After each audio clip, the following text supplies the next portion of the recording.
Tua itu akan musnah. Jadi mereka lah penerus-penerus kita semua. Di sekolah kita mengutamakan pembelajaran yang berpihak pada murid. Artinya itu kita kita sesuaikan dengan kebutuhan atau kebutuhan siswa kita di sini. Pembelajaran yang artinya mudah dipahami oleh siswa. Murid di sekolah kita ini sadar betul bahwa begitu pentingnya pendidikan untuk masa depan mereka. Jadi bagaimanapun artinya pendidikan itu nomor satu.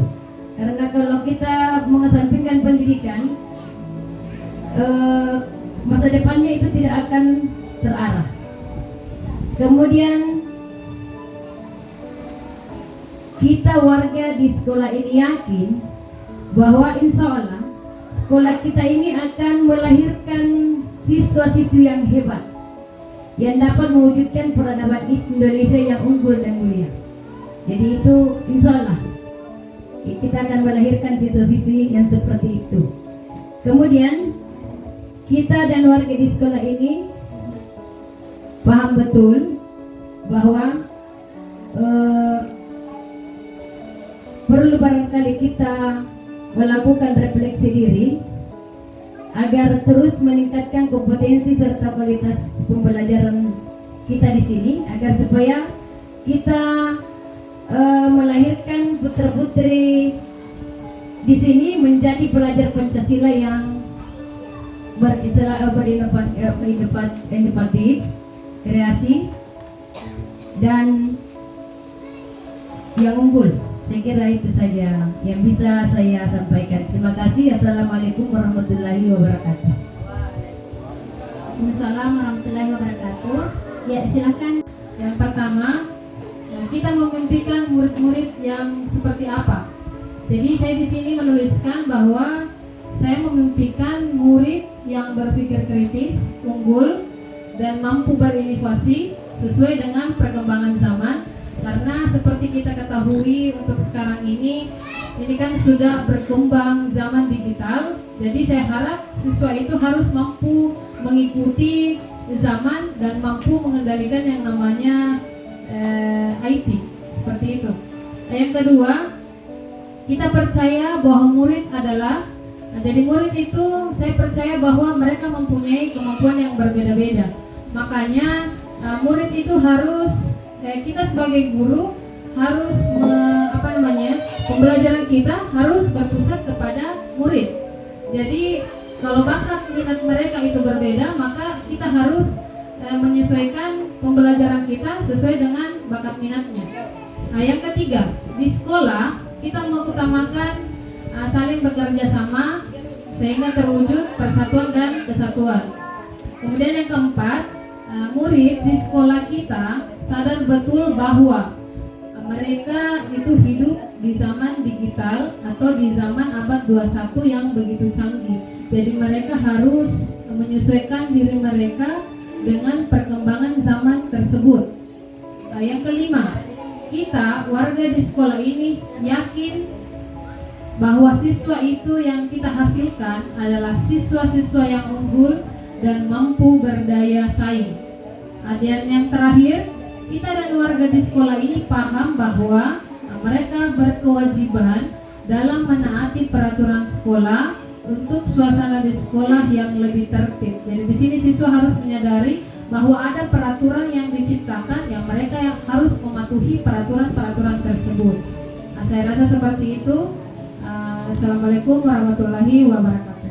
Ya, waalaikumsalam warahmatullahi wabarakatuh. Ya, terima kasih atas kesempatan yang diberikan. Jadi ada kalimat rumpang yang mesti dilengkapi, yaitu tentang cita-cita untuk murid. Yang pertama adalah kita memimpikan murid-murid yang kreatif, inovatif, mampu berinisiatif, dan tentunya berkarakter juga berakhlak mulia. Karena kita tidak hanya sekadar menuntut bagaimana mereka bisa berprestasi di bidang akademik, tapi bagaimana juga kita bisa meningkatkan nilai sikap seperti itu, ya, supaya setara, seimbang. Yang kedua adalah kita percaya bahwa murid adalah manusia atau anak yang memiliki kompetensi yang berbeda-beda. Jadi ini berkaitan dengan soal penilaian dan sebagainya. Dari sinilah cikal bakal bahwasanya sebagai seorang pendidik kita harus mampu melihat kompetensi yang ada itu, sehingga dalam penilaian tidak ada istilah mana yang pintar, mana yang tidak pintar, mana yang bagus dan mana yang tidak bagus, karena setiap anak memiliki kompetensi yang berbeda-beda jenisnya. Yang ketiga adalah di sekolah. Di sekolah kita mengutamakan, kalau pribadi saya adalah saya mengutamakan itu karakter dan akhlak yang baik.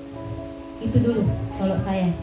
Selanjutnya adalah murid di sekolah kita sadar betul bahwa mereka adalah manusia yang punya karakter dan ciri khas tersendiri. Jadi saya yakin bahwa misalnya di 30 anak dalam satu kelas itu, maka ada 30 karakter di dalam. Ada 30 ciri khas yang ada di dalam. Jadi bagaimana pintar-pintarnya guru, bagaimana cerdas-cerdasnya seorang guru itu mampu melihat 30 karakter yang ada di dalam.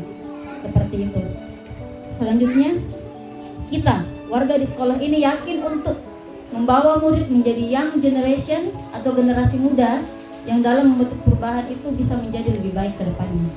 Dan yang terakhir adalah kita dan warga di sekolah ini paham bahwa kualitas guru di sekolah kita ini belum cukup memadai untuk menghadapi segala bentuk karakter yang dimiliki oleh murid.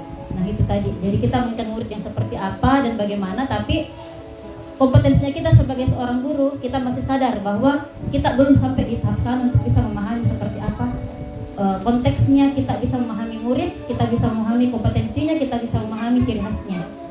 Saya rasa seperti itu. Cukup sekian dari saya. Wassalamualaikum warahmatullahi wabarakatuh.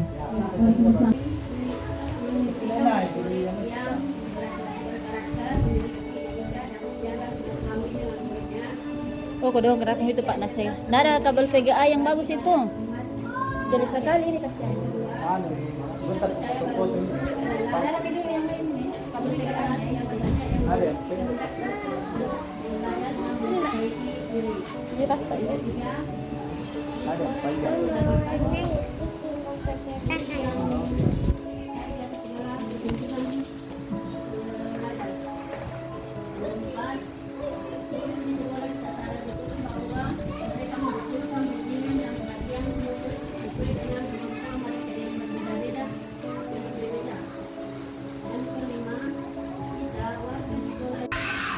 Untuk saya sebagai pemilik di sekolah ini, saya hanya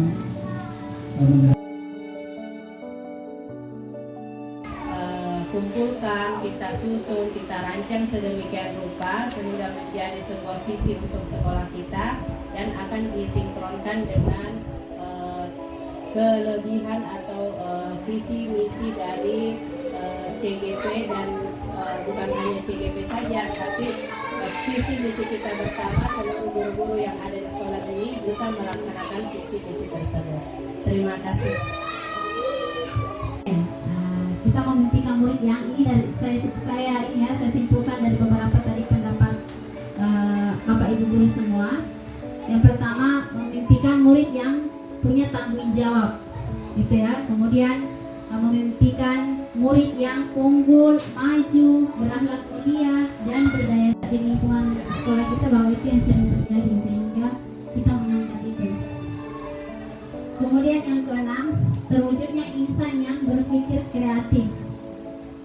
Ya, ini terwujudnya peserta didik yang ayo kita sama-sama untuk mewujudkan jadi kota yang lebih maju lagi, walaupun 1000 guru penggeraknya misalkan, tetapi kalau tidak ada kolaborasi tak bersama-sama itu tidak bisa terwujud.